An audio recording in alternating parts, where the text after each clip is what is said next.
DI10 is right around the corner, so I'm just going to make a brief little video about predictions and discuss what kind of predictions I made and why I made those, and maybe this video is going to be helpful to some of you. So first of all, hero predictions. This one is always a bit tricky because you need to pick a hero that's very, very strong, but not so strong that it always gets banned.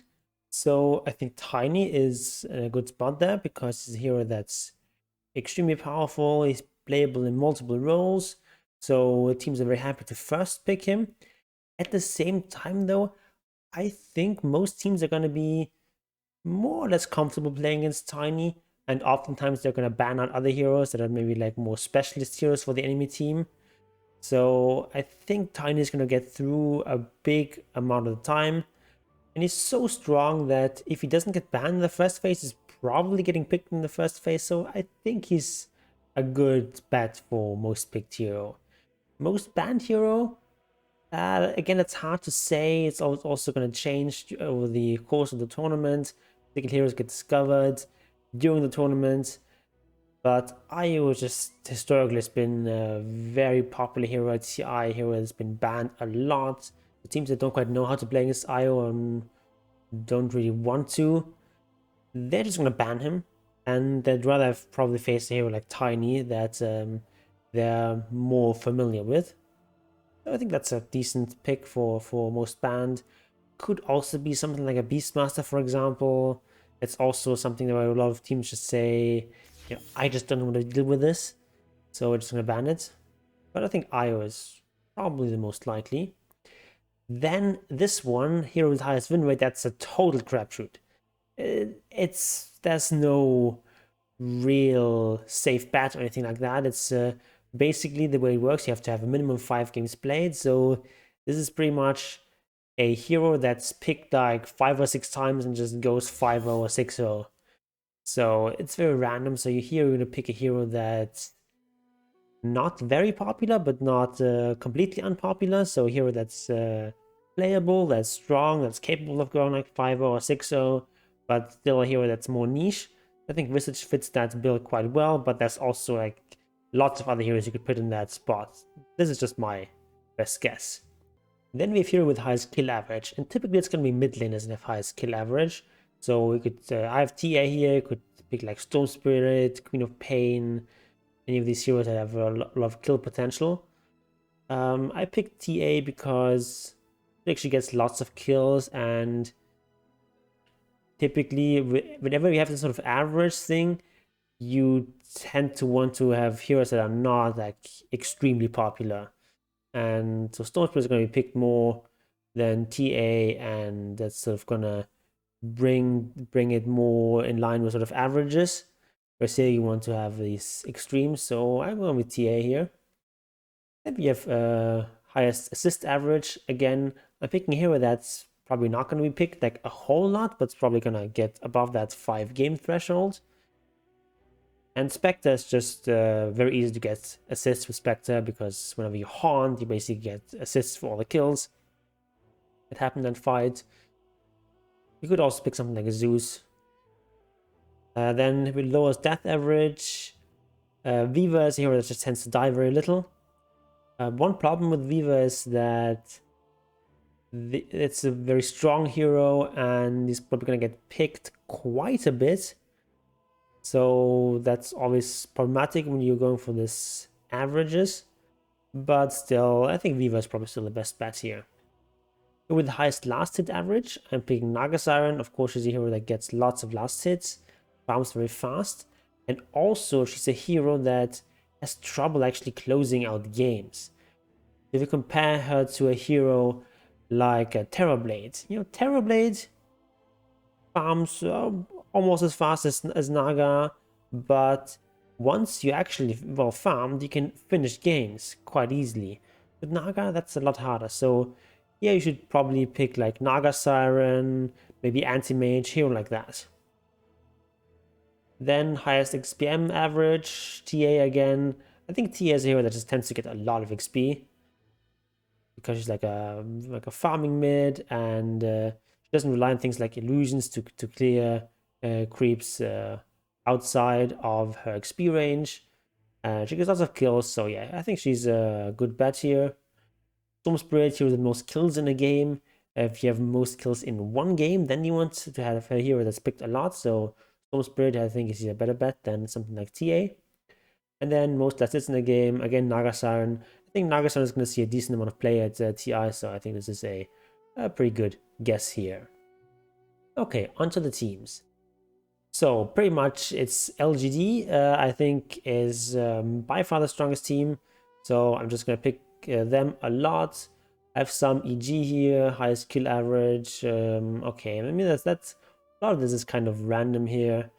Like highest average game length. I mean, at least historically, EG have tended to have these fairly long games, so I'm picking them.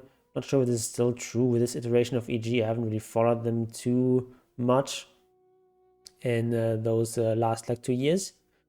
With all the lockdowns and COVID stuff, I haven't really followed professional that much, especially not like in the NA region.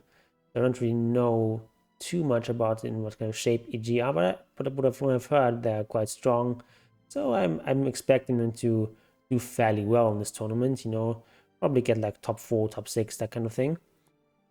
And then wins the shortest game. I don't know. Team Secret might maybe they have some sort of nice cheese strat up their sleeves where they just run over some team. But that's also kind of a crap shot.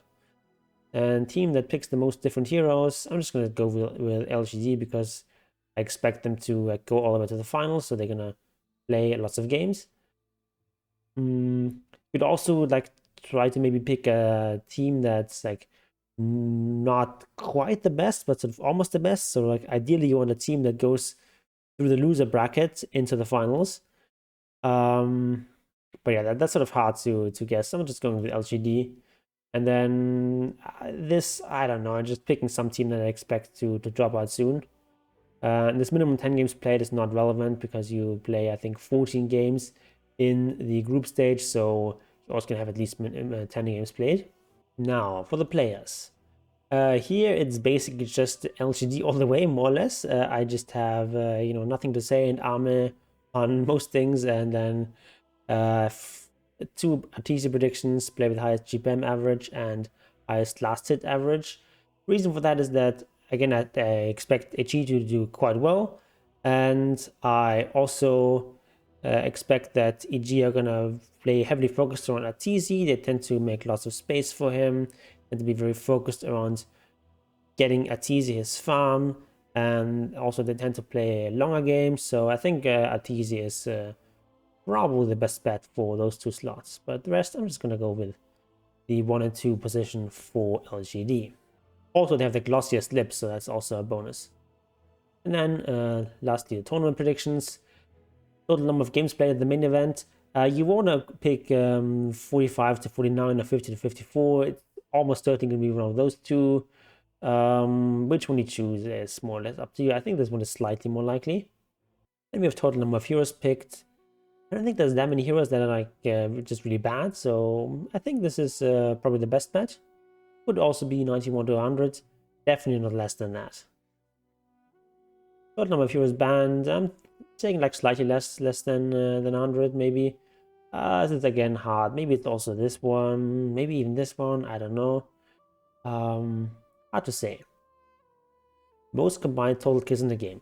So you have a lot of these predictions where you have all these fairly narrow ranges, and then you have one last category that's like 121 plus or 36 plus, whatever. The goal here is not to say how many kills you think there are going to be. The goal here is to say which of these categories is the most likely. So, and here you just have like a lot more room. It's like 121 to infinity. Obviously, it's not going to be like 200 or something, but you know, it could be like 130, it could be 140, it could be 150, who knows? It's a really long game with lots of bloodshed. It's possible.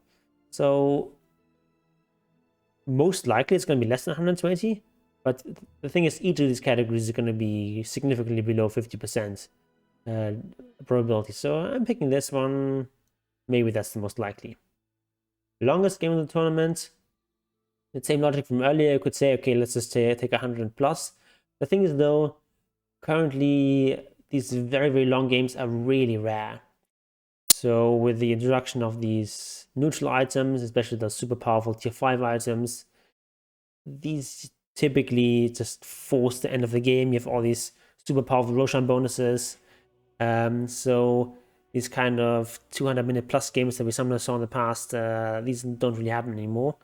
So I don't think 100 plus is realistic. So I'm just guessing this, but it's really hard to say. It could also just be 70 to 80 or like, I mean, this is very likely we can have a game that's more than 70. So I think it's probably like one of these two categories, from 70 to 80 or 80 to 90. Could also be this. This one is, I think, less likely. So I'm just sticking with this one. Shortest game in the tournament. Typically, it's in this range. It's very likely that we're gonna have a game that's under 20 minutes. Could also be this one if a team that gives up really early, but probably this one is the most likely. And then the same logic with the combined total kills. Yeah, it's totally possible for a hero just to go on a crazy killing spree. So I'm going for this. Because like these ranges are very narrow, like 20 to 22, 23 to 25. It's all these like 3 kill ranges. I'm going with this.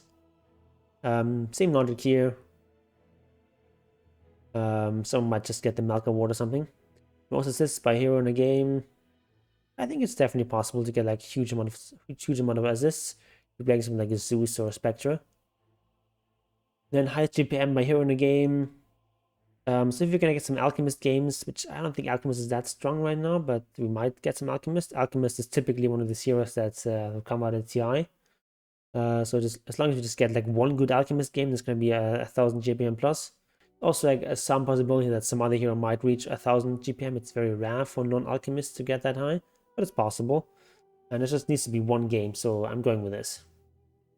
Okay, these were my predictions. I don't claim to have any sort of super special insights here, just what I think is most likely based on some of the data from previous years and looking some stuff up online. But if you disagree with any of that, please write in the comments which picks you might change.